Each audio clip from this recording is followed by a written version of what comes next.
आशा करता हूं आप सब बहुत अच्छे होंगे।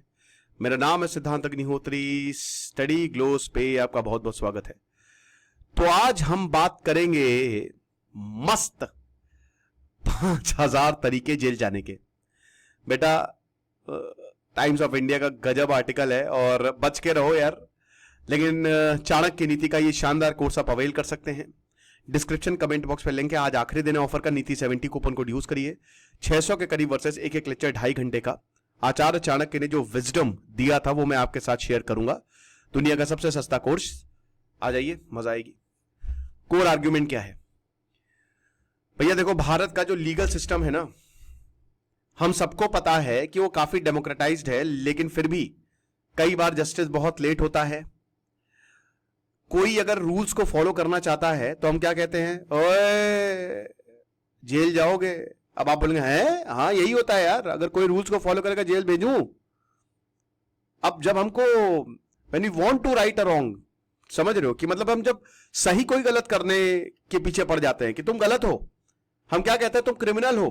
कई बार ऐसा होता है यार। आज ही आप देख लीजिए, बहुत सारे लोग जो है अगर वो सरकार की गलत बातों को उजागर करते हैं तो जेल, और ये सारी सरकारों में था, जेल जाओगे। और जहां पे कुछ हो रहा है, भाषा के नाम पे हिंसा हो रही है, जिन पे एनएसए लगाना चाहिए वो मस्त घूम रहे हैं। समझ रहे हो?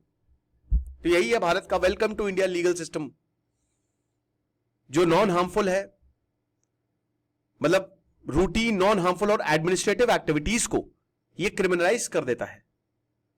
अब बोलेंगे सर समझ ही नहीं आया, कैसे हो रहा है ऐसा, क्यों हो रहा है? हम सही कर रहे हैं तो उसके लिए हम जेल चले जाएंगे? हाँ, सिस्टम का हिस्सा बनो। ओहो हो, एक आदमी आया, ईमानदार है, कह रहा है कि हम सिस्टम को सुधार देंगे। नो नो नो नो, जैसे सिस्टम काम करो वैसे करो, भले वो कितना करप्ट हो। अभी हाल ही में मैंने मूवी देखी थी नारी बेट्टा। आप वो मूवी देखिएगा, मैं सबको रिकमेंड करूंगा, आप हिल जाएंगे। नारी बेट्टा जो मूवी है, तमिल मूवी है, उसमें दिखाया है, वो असली कहानी से आधारित है कि किस तरीके से power corrupts and absolute power corrupts absolutely. समझ रहे हो? 7305 क्रिमिनल ऑफेंसेस, 317 सेंटर लॉ जो है ना उसमें एग्जिस्ट करते हैं। Vidhi centre state of the system ने ये बताया है कि किस तरीके से जो कल्चर है क्रिमिनलाइजेशन, वो कितना ज्यादा परवेसिव है भारत में। आप समझ रहे हो? अब कौन से एक्शन है, क्या है? कहते हैं ना कि अगर पुलिस अपने पे आ जाए तो आपने कुछ भी ना, घर में बैठे हो ना, तब भी आपको जेल में डाल देगी। इतने सारे यहां पे लॉस हैं। कुछ तो नॉन वायलेंट है, एडमिनिस्ट्रेटिव और रेगुलेटरी है नेचर में, बट फिर भी they are removed from the conventional ideas of crime. हर चीज क्रिमिनलाइज करना, सब कुछ अपराधीकरण में डाल देना, कितना सही है कितना गलत है। किडनैपिंग के लिए जाहिर सी बात है आप प्रोसिक्यूट होंगे, दंगे के लिए प्रोसिक्यूट होंगे, ऑर्गेनाइज्ड क्राइम के लिए प्रोसिक्यूट होंगे। लेकिन क्या आपको पता है कि अगर आप अपने कुत्ते को सही से नहीं टहला पाए तो भी आप प्रोसिक्यूट हो सकते हैं। अगर आप चिड़ियाघर में कूड़ा फैला रहे तो भी आप प्रोसिक्यूट हो सकते हैं। अगर आप अपने टैक्सेस लेट भर रहे हैं तो भी आपके ऊपर मुकदमा चलाया जा सकता है। अब आप समझ में आ रहा होगा कि जब इतने लोगों को जेल में डाला जाता है, कुछ करते भी नहीं है तो भी वो क्यों नहीं निकल पाते हैं। इनफैक्ट उन लोगों को भी, अगर मान लीजिए कि आप फीडिंग बॉटल्स, जो फीडिंग बॉटल्स अगर अपनी मम्मी को दे रहे हैं, जो ब्रेस्ट फीड नहीं कर सकते हैं, बॉटल से दूध पिला रहे हैं, तो भी आपको प्रोसिक्यूट किया जा सकता है। अगर आप भिखारियों को पैसा दे रहे हैं तो भी आपको प्रोसिक्यूट किया जा सकता है। समझ रहे हो? और कुछ तो ऐसा है कि अगर मान लीजिए कि आपने अपने एनिमल्स को स्ट्रीट पे छोड़ दिया, खैर वो तो भैया उसमें तो होना चाहिए प्रोसिक्यूट। कुछ मैं देखता हूं अभी रॉट व्हीलर घूम रहा था, कोला फाड़ देगा यार वो। अगर आप लाइसेंस्ड प्लम्बिंग आप करवा रहे हैं, आप घर में नल वाले को बुलाया और उसका लाइसेंस नहीं है, तो भी आपको प्रोसिक्यूट किया जा सकता है। बहुत लोग बोलेंगे सर क्या मसाज कराने जाए तो भी प्रोसिक्यूट किया जा सकता है? बहुत कुछ है भाई, बहुत कुछ है, और येट सब चल रहा है, सब चल रहा है। ये सारी चीजें हैं। लाइसेंस नहीं डिस्प्ले किया या आप घर में भूल गए तो भी आपको प्रोसिक्यूट किया जा सकता है। हजारों क्राइम्स है भाई। मर्डर, रेप और थेफ्ट तो है ही, लेकिन छोटे छोटे क्राइम्स जो शायद इस एक्टिविटी में आने भी नहीं चाहिए, उसमें भी आपको प्रोसिक्यूट किया जा सकता है। 5 सेंट्रल लॉ, 5 सेंट्रल लॉ अकेले ही उसमें 200 क्राइम्स है, 1800 डिस्टिंक्ट एक्शंस है, 1800। अब गिनने बैठे 1 2 3 4 परेशान हो जाओगे। तो टॉप 5 जो भारतीय न्याय संहिता 2023 और कंपनी एक्ट, उसमें 1800 प्लस ऑफेंसेज और 75% किस में आते हैं? नॉन क्रिमिनल डोमेन में, यानी कि 75% ऑफेंसेस जो है, अगर आप कुछ काम कर रहे हैं, वो किस में आ रहे हैं? 75% जो क्रिमिनल एक्टिविटीज नहीं है, नॉन क्रिमिनल है, जैसे एजुकेशन हो गया, एनवायरमेंट हो गया। अब मैं देखता हूं कि एनवायरमेंट की बात है, लेकिन फिर भी हम क्या एनवायरमेंट का कर रहे हैं? आप देखिए हर जगह जहां खला प्लॉट दिखेगा वहां कूड़ा है। टेक्सटाइल, म्युनिसिपल गवर्नमेंट, इन सब में आ रहे हैं। अब they are not intended as criminal laws but carry criminal penalties. इसमें क्रिमिनल पेनाल्टीज है, इसीलिए आप देखते हैं कि भारत में इतने सारे लॉयर्स हैं, लॉयर्स की भीड़ जमा है।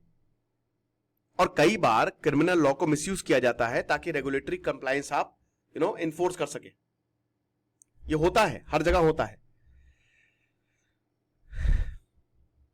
3/4 जो 7,500 के करीब क्राइम्स है, 7,305,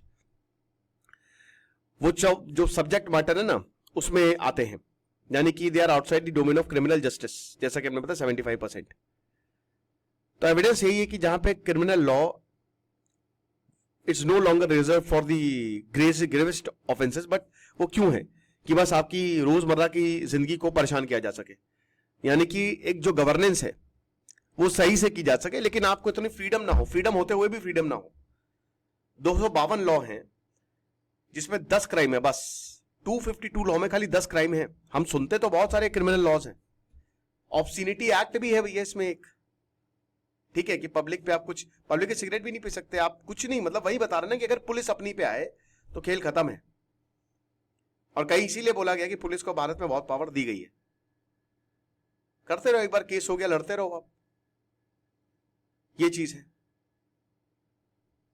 तो रूटीन कंप्लायंसेस फेलियर्स होते हैं, जैसे आप रिकॉर्ड मेंटेन नहीं करते हैं, डॉक्यूमेंट्स अगर टाइम पे नहीं सबमिट करते हैं, या पब्लिक ऑफिशियल से, इसमें भी आपको जेल टर्म हो सकती है। अभी एक महाशय एमपी के IAS ऑफिसर आप देख रहे हैं वो कैसे एक लड़के को मार रहे हैं। कई बार वो विवादों में रहे हैं, है ना, उनके ऊपर बहुत विवाद हुए हैं, नाम नहीं लूंगा, लेकिन आप जानते हैं, देखिएगा, सर्च करिएगा। अब उनके ऊपर कोई कार्रवाई नहीं है। दिल्ली म्युनिसिपल कॉर्पोरेशन एक्ट 1957, अगर आप इंफॉर्मेशन नहीं देते हैं तो 3 साल की जेल हो सकती है, 3 साल की। कंपनीज एक्ट, अगर आपकी कंपनी है और अगर आप अकाउंट नहीं मेंटेन करते तो 1 से 3 साल के, और प्लस फाइन अलग है। या एडमिनिस्ट्रेटिव लैप्सेस नहीं है, लेकिन फिर भी भयंकर सीवियर पनिशमेंट है, 3 साल जेल। मर जाएगा आदमी, जेल 1 महीने में आपकी बैंड बच जाए, ये चीज है। तो वही है कि डॉक्यूमेंट फाइल लेट कर रहे हैं, रिकॉर्ड्स मेंटेन नहीं कर रहे हैं, प्लेन एडमिनिस्ट्रेटिव ओवरसाइट है। और इसमें कोई मेलिशियस कंटेंट कभी बार भूल जाता, नहीं पता होता है यार, क्या कर सकते हैं? स्टेट को बेटर होना चाहिए। 2,500 नए ऑफेंसेस को ऐड किया गया सेंट्रल लॉ में अभी पिछले 20 सालों में। और फिर भी आप देख सकते हो कि यहां पे कोई नॉन प्यूनिटिव रेगुलेटरी मैकेनिज्म है नहीं गवर्नेंस का। गवर्नेंस में सब सही है, जो ऊपर बैठे हो उनको कोई दिक्कत नहीं है। जब तक मामला पब्लिक में नहीं आता तब तक इंडियन गवर्नेंस जो है ना, दैट इज डीपली डिस्ट्रीब्यूटिव। ये इंफॉर्मेटिव, ये रिफॉर्मेटिव नहीं है, ये रिफॉर्मेशन उल्टा हो रहा है, बल्कि ये और ज्यादा कट्टरता ला रही है। ये समझना पड़ेगा, क्रिमिनल रिफॉर्म और पुलिस रिफॉर्म को लाना पड़ेगा भाई। मैं बहुत समय से कह रहा हूं कि जरूरी कि आप पुलिस रिफॉर्मेशन लाइए। सिटीजन्स को, उनको नहीं पता है कि उनके राइट्स क्या है और लीगल कंसिक्वेंसेस क्या होते हैं एवरीडे एक्शंस के, वो भी नहीं पता है। और कई बार लॉ मेकर्स जो है इसी को ही ना एज अ लेजी टूल कह रहे यार ये है, आप परेशान मत हो, आप बच जाओगे। अब वे फॉरवर्ड क्या है भाई? पनिशमेंट से प्रिवेंशन की तरफ जाना चाहिए हमको। सिविल पेनल्टीज, एडमिनिस्ट्रेटिव फाइन्स या वार्निंग सिस्टम को नॉन वायलेंट इंफ्रैक्शन, जैसे जेल छोड़ दिया, फाइन लगाइए ना। कोई बहुत स्ट्रिक्ट क्राइम है तो आप करिए, लेकिन जब इतने, भाई किसी ने मान लीजिए कि एक बार कोई चलो कूड़ा फैला दिया तो आप फाइन लगा दो। भाई मैं तो ये कहता हूं नगर निगम को खाली इतना करना चाहिए कि जहां पे खाली प्लॉट है वहां बस एक बोर्ड लगा दे कि यहां पे कूड़ा फेंकना मना है, आप कैमरे की नजर में है, बस इतना लगा दे। आप कैमरा लगाए ना लगाए, लेकिन वहां कोई कूड़ा नहीं फेंकेगा। इतनी सिंपल चीज करनी है। अब यही दोस्तों, अभी जैसे हमारे घर के बगल में नाली खुदी पड़ा हुआ है 4 दिनों तक कूड़ा, कोई आया नहीं उठाने, उसे फोन करना पड़ा। 1533 पे आप फोन कर सकते हैं। वैसे लखनऊ की बात कर रहा हूं, नगर निगम अलग अलग नंबर्स होते हैं। तो यही है। आपको क्या लगता है मुझे कमेंट बॉक्स में बताइएगा। बाकी चाणक्य नीति का शानदार कोर्स आप अवेल कर सकते हैं, आपको बहुत ज्यादा फायदा होगा। खुश रहिए, पढ़ते रहिए। जैसे सिद्धांत अग्निहोत्री साइनिंग ऑफ।